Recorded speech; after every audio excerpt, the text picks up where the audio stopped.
हमें देखने को मिलता है कि कुछ ना कुछ हो जाता है, पर इस बार तो चलो ठीक है। इसके अलावा जैसे अगर मैं बात करूँ, समटाइम्स हम लोग ऐसे बोलते हैं, बहुत सारे स्टूडेंट्स भी होते हैं जो विदाउट प्रिपरेशन जो है यूजीसी नेट एग्जामिनेशन देने चल जाते हैं। उनके बारे में क्या? जैसे फॉर एग्जांपल हमें लगता है कि बिना पढ़े एग्जामिनेशन क्लियर हो जाएगा। इज इट ट्रू नहीं, आज के टाइम पे, क्योंकि नो पेपर इट का इज लेवल नॉट यहाँ ट्रू। पे? क्योंकि मैंने खुद ने एक्सपीरियंस किया कि आज से 3 साल पहले क्वेश्चन आते थे direct, but now they are like in circular. And everything wise like वो कंफ्यूजिंग। मतलब हमें पेपर 1 भी पढ़ना पड़ेगा, पेपर 2 तो जो हमारा है वो तो हमें सब्जेक्ट नॉलेज जरूरी है ही। Absolutely. And we have to go deep into that, like paper 2 और पेपर 1 दोनों रोट में। मेमोराइजेशन नहीं कर सकते इस पर्टिकुलर टाइम पे, ऐसा कि हमें। दोनों चाहिए।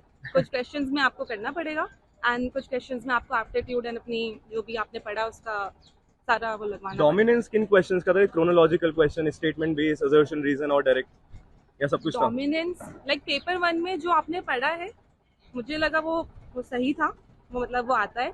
एंड पेपर 2 में आपको शायद कंसेप्ट अपने सारे क्लियर करने पड़ेंगे, मतलब you have to go deep into every topic. कुछ out of the box, out of the syllabus जो आपने आउट नहीं। ऑफ द बॉक्स आता है। एग्जामिनेशन हो चुका है, थोड़ा बता पाएंगे कि क्या टेबल रहा एग्जामिनेशन का? पहला सवाल मेरा ये रहेगा, लेवल पेपर 1 और पेपर 2 दोनों एग्जाम का। का लेवल जो पिछले टाइम अभी दिया था उससे थोड़ा हार्ड ही था। कौन सा अटेम्प्ट है आपके?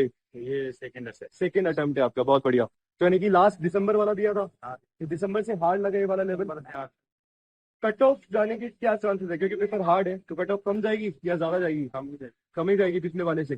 20 क्या सोच के पेपर बना रहे हैं कि पेपर का लेवल जो है बढ़ा रहा है? मतलब क्या प्रकाश डालना चाहेंगे इस चीज पे? लेकिन ये बना रहा है, लेकिन लोग बाग उतना इसका प्रिपरेशन नहीं करते तो उसके साथ भी थोड़ा हार्ड लग रहा है। अच्छा, प्रिपरेशन अगर नहीं की? पर्टिकुलर इसका यूजीसी नेट का कोई प्रिपरेशन नहीं करता। अच्छा, आपने की या नहीं की? हमने उसमें भी उतनी नहीं की, कोई बात नहीं। तो तो जैसे सेट का थोड़ा बहुत जैसे बैंकिंग का करते हैं तो उससे रिलेटेड, बाकी एनवायरमेंटल से इंस्टीट्यूशन से जैसे तुम, आपके एनवायरमेंटल साइंस पेपर है, कुछ करंट अफेयर का पूछा गया अभी जो चल रहा है? अफेयर क्लाइमेट चेंज हो गया, एनवायरमेंट पे कुछ हो गया? करंट अफेयर का कुछ नहीं पूछा गया, सारे स्टैटिक क्वेश्चन था। बाकी एनवायरमेंटल लोकल था। हाँ हाँ हाँ।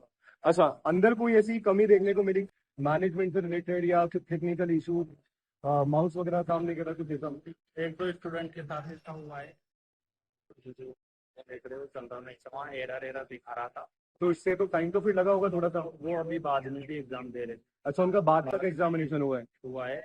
और बाकी इन्होंने जब एग्जामिनेशन स्टार्ट हो गए उसके 5-7 मिनट बाद हुए ये रफ सीट दे रहे हैं, जबकि पहला क्वेश्चन ही डीआई का था रीजनिंग में। तो फिर 5 अच्छा, मिनट यहाँ तक पे बैठा रहे। बिल्कुल एक कमी यहाँ पे देखने को मिल रही है कि आप एग्जामिनेशन स्टार्ट हो रहे हैं जबकि आधा घंटा पहले बिठा के रखते हैं शुरू होने से पहले। मुझे लगता है कि ये वाली चीजें जो है पहले कर लेनी चाहिए, कि जब एग्जाम हमारा हो गया है स्टार्ट, 10 मिनट हो गए, उसके बाद जो है रफ शीट आपको दी जा रही है, जहाँ पे बच्चा पहले तो 3 घंटे सेकंड्स का हमें हिसाब देना पड़ता है एग्जामिनेशन में, जहाँ पे 10 मिनट बाद आपको शीट दी जा रही है। जबकि सबसे पहला क्वेश्चन डीआई का था रीजनिंग में, उसको क्वेश्चन को सॉल्व करना था, लेकिन रफ सीट नहीं है। सही बात है, मुझे लगता है 1 मिनट भी अगर जा रहा है तो वो भी बहुत बड़ा नुकसान है हमारे सबके लिए।